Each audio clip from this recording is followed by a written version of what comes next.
What's up, everybody? I'm David Hain. Welcome to episode 279 of the A to D from Addict to Disciple podcast. The title of this podcast is Home is ... If you enjoy this podcast, please like, subscribe, follow, and share the link with your friends. If you'd like to get our curriculum, you can get the paperback or ebook of From Ashes to Destiny on Amazon. Okay, let's get right into today's episode entitled Home is ... In this episode, I'm going to be looking at how each of us define home. And the motivation for this had come out of my work with people in homeless shelters, in rehabs, in prisons, living on the streets. And they're looking for a place to call home, or considering where they were was home and the people they were with was family. And so let's start by sort of defining homelessness and being unhoused, that sort of thing, and then get into it. So homeless is really a word that's used to describe people who don't have what we call a stable residence. Perhaps they're living in the streets, or they're living in their car, or they're in transition, what have you. And often this comes with a stigma from people who are housed to sort of look down on them or call them vagrants or bums, hobos. And this sort of feeling less than other people can create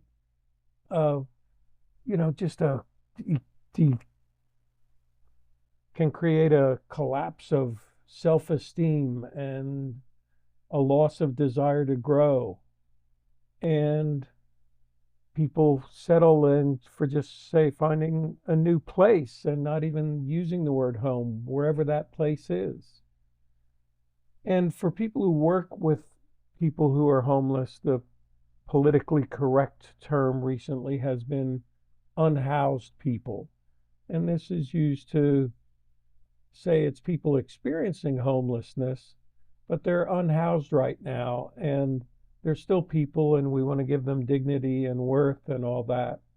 And it also highlights the issue that it's a housing problem, not an individual person problem, that there's systemic issues that could contribute to the housing instability in our town, in our neighborhood, in our state, province, country, whatever. And it also emphasizes that it's a temporary circumstance, and it doesn't define the individual because of their lack of shelter. It just says this is the situation or circumstance they're now in. So it's important to look at that as we're thinking about homes. And I think for today, I'd like to really look at, how do we all define homes? Home is ... and see how that can help us interact with each other regardless of our housing situation. Okay, so I'm going to look at a bunch of quotes and just give us all sort of food for thought, I hope. The first one is from William J. Bennett, and he said, "Home is a shelter from storms, all sorts of storms." And to me, this highlights the fact that, people who are caught in a situation of being unhoused are probably going through some storm in their life, some crisis, be it financial, be it a loss of a loved one, loss of a job, loss of a rental property, what have you. Something that created this situation of being unhoused is really the storm in the life. And so a home is a shelter from all sorts of storms in our life. And I like what Pierce Brown said. The quote is, "Home isn't where you're from, it's where you find light when all grows dark." And so many people as I travel say, well, where are you from? Where's home for you? And I really like this quote because it says, home's not where you're from. Home is where you find light when all grows dark. So as we think of people who are unhoused, or people that we would refer to as homeless, is there light in the darkness that led to their being homeless? Is there light and hope and a dream and a thought of a future direction? And how can we assist in that? Next quote I'd like to use is from Daniel Quinn, an American author, who said, "Don't try to drive the homeless into places we find suitable. Help them survive in places they find suitable." And this is so key. It's so easy to get caught up when we're doing outreach or we're counseling or we're working with people who are unhoused to be the answer man, the answer woman, the people who are all finding solutions and finding places to stay because we've determined that where they're staying is unsuitable. And we don't, even ask them how they feel about it. So I'd like to say this quote, stirred in me the idea of asking and listening and confirming what I hear. So being able to ask people, why are you living under the bridge? How does that feel like home to you, or what have you? Where would you like to stay if you need to move on from there?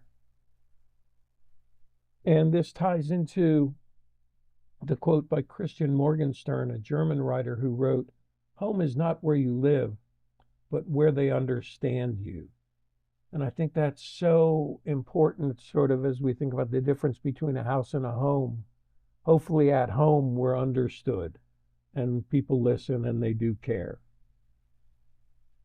Next quote I'd like to look at is from Benjamin Franklin, and he said, "A house is not a home unless it contains food and fire for the mind as well as the body."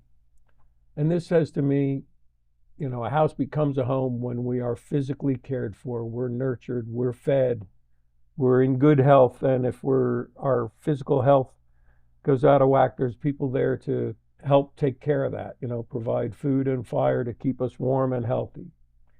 And it also says that's provided for the mind. And to me, home should be a place where we find peace, where we're stress-free, where we can work through things and not have them unravel us. Home should not be a place where we're constantly in anxiety or depression. It should be a place of peace and comfort because we're getting food and fire for our mind as well as our body. And this ties into what Philip Moffat, an American author, said, and I quote, "A house is a home when it shelters the body and comforts the soul." I think that captures what Ben Franklin said.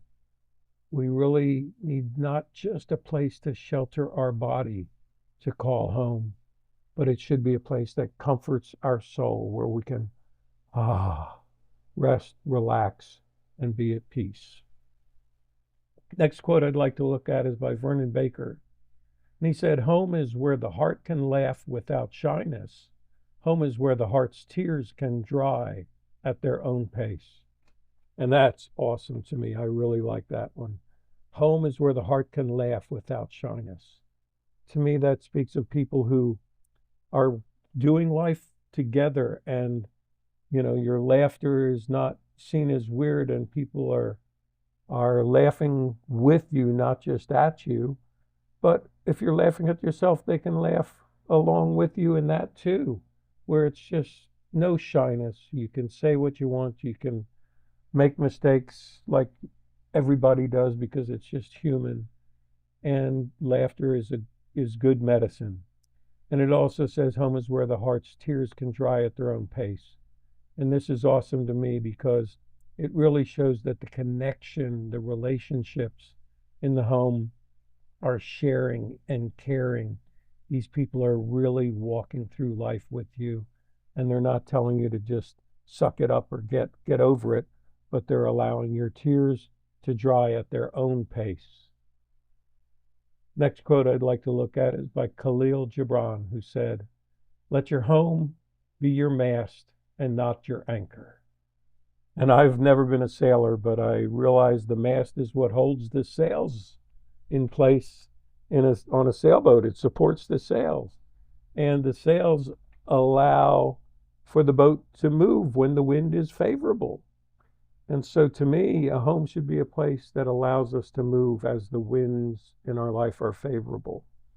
And a tall mast that steadies a boat even when the winds are not favorable or when there's no winds. And another interesting thing about a mast is you can hang a flag on it, and I see them often on boats on the sea. So this should be a place where, you're hanging the flag of who you are, and you feel comfortable being able to do that because it's your home. And Khalil Gibran said it's not your anchor. So home is not a destination where we just sort of drop anchor and forget the world and never think of moving forward again. It's a place where we're supporting our sails so we can continue to move forward. The next quote is by Maya Angelou, who said, "The ache for home lives in all of us." And that's why I think it's so important to understand each person's definition of home is ... Because we all have an ache for home, and we all may define it differently. And I think that's part of the struggle worldwide with homelessness, is being able to define what people are looking for, to find the home that their heart is aching for. And that reminds me of the song by Paul Simon, Homeward Bound, which actually I was sitting on a bench in Widnes in England, and there was a plaque above it that said that's the bench that Paul Simon sat on to write the song. So just a little bit of the lyrics are: homeward bound, I wish I was homeward bound, home where my thoughts escaping, home where my music's playing, home where my love lies waiting silently for me. And so we see Paul Simon's definition of home.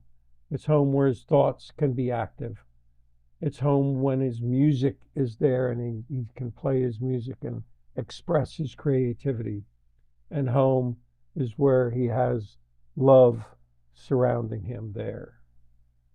Okay, so we got lots of thoughts and lots of definitions. I hope I've stirred you to start thinking about what home is. And if you're working as a counselor, a coach, if you're working in a shelter or rehab or in prisons, to be able to listen and hear what people say home is. And I'd just like to close this episode with a little bit of levity. George Bernard Shaw once said, "The great advantage of a hotel is that it's a refuge from home life." And I realize that some of us needed breaks at various times from home life, and probably all of us. Okay, I hope you enjoyed this episode. If you'd like to get in touch with me, you can send me a message on the link in this podcast or by email at davidfroma2d@gmail.com, or go to my website, www.froma2d.org, and click on the contact page. Keep listening to future podcast episodes, and as always, stay safe and stay resilient.